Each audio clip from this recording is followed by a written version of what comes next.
Assalamualaikum warahmatullahi wabarakatuh. Teman-teman, jumpa lagi di channelnya Abu Fatan.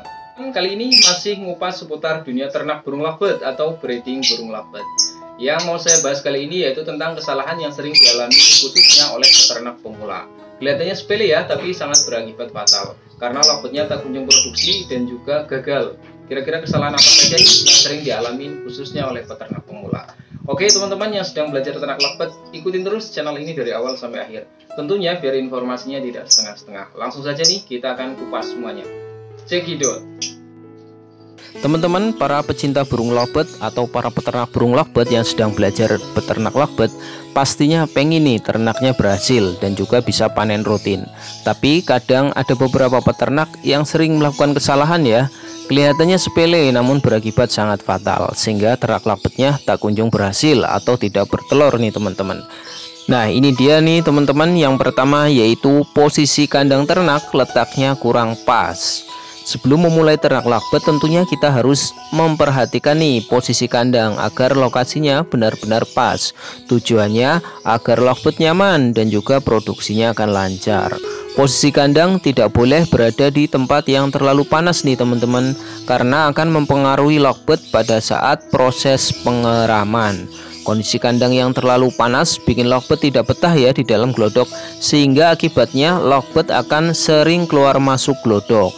Nah ini yang akhirnya akan mempengaruhi proses pengeramannya ya. Jadi proses pengeramannya tidak maksimal. Usahakan posisi kandang tidak boleh terkena sinar matahari secara langsung ya.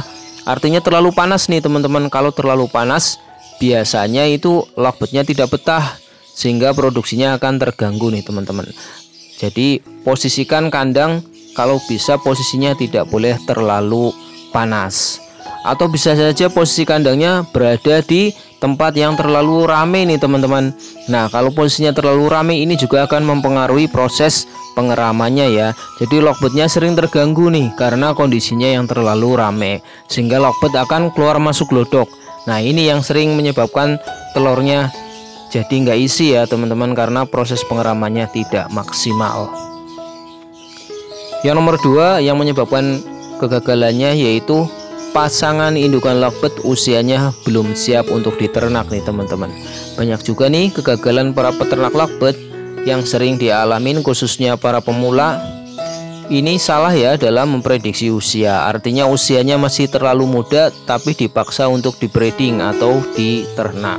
Ketika usianya masih terlalu muda ini kita paksakan untuk diternak, tentunya akan memakan waktu yang cukup lama nih teman-teman. Jadi percuma ya, nggak akan bertelur karena usianya masih terlalu muda. Karena lovebird yang usianya terlalu muda ini secara alat reproduksi juga belum siap untuk bertelur. Kalaupun akan bertelur, dia akan membutuhkan waktu yang cukup lama nih. Jadi saran saya, pastikan usianya benar-benar sudah mapan nih kalau mau diternak atau di breeding. Tujuannya apa? Tujuannya biar cepat alias tidak memakan waktu yang lama.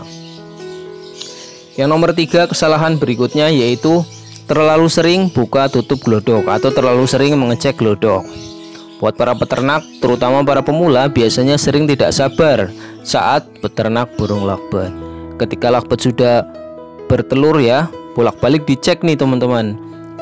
Nah proses pengecekan ini membuat lovebird itu tidak nyaman. Nih indukan lovebird akan merasa terganggu nih teman-teman, sehingga indukan bisa stres. Akibatnya proses pengeramannya jadi kurang maksimal. Indukan akan membuang telurnya nih, yang sering terjadi ya karena merasa terganggu. Atau bisa saja indukan tidak mau mengerami telurnya nih. Atau yang lebih parah biasanya anakannya kalau sudah netas akan dibantai ya atau dibunuh karena indukannya merasa terganggu. Sifat naluri alami burung lovebird ketika merasa terganggu biasanya telurnya akan dibuang, atau kalau sudah menetas anakannya bisa saja dibantai nih teman-teman. Jadi saran saya tidak perlu terlalu sering mengecek telur atau mengecek glodok nih kalau belum terbiasa. Kalau sudah terbiasa sih biasanya nggak begitu pengaruh ya. Tapi buat para pemula jangan terlalu sering mengecek glodok.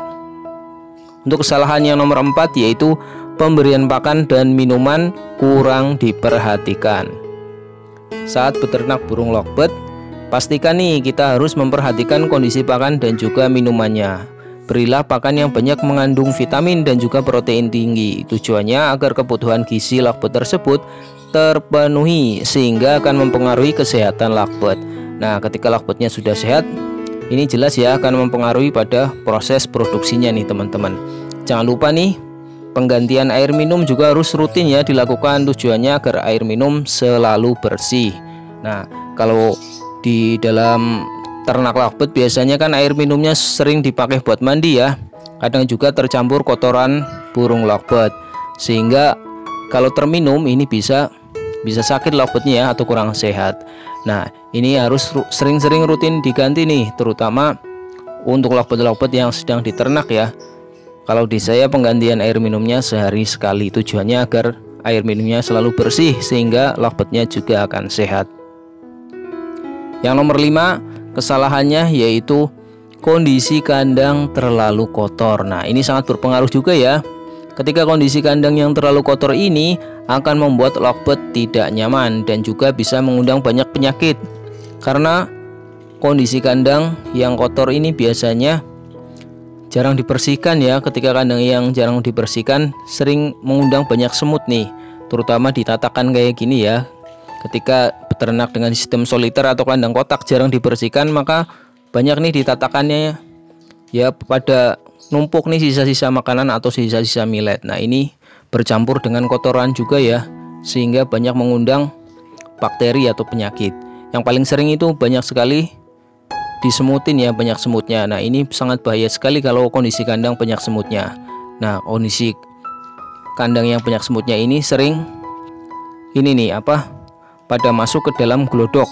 Kalau sudah masuk ke dalam glodok biasanya semut akan menyerang telur ya. Apalagi kalau sudah menetas, bisa saja nih telurnya akan digigitin semut, atau yang lebih parah anakannya bisa disemutin, akibatnya anakannya akan mati. Nah, ini sangat mengganggu sekali ya, mengganggu sekali pada proses beternak burung lakbet. Oke teman-teman, itu dia ya kesalahan-kesalahan yang sering dialami oleh peternak burung lakbet. Kelihatannya sepele tapi sangat berakibat fatal ya. Mudah-mudahan sih ada manfaatnya. Nanti jumpa lagi di video saya selanjutnya. Kurang lebihnya mohon maaf. Assalamualaikum warahmatullahi wabarakatuh.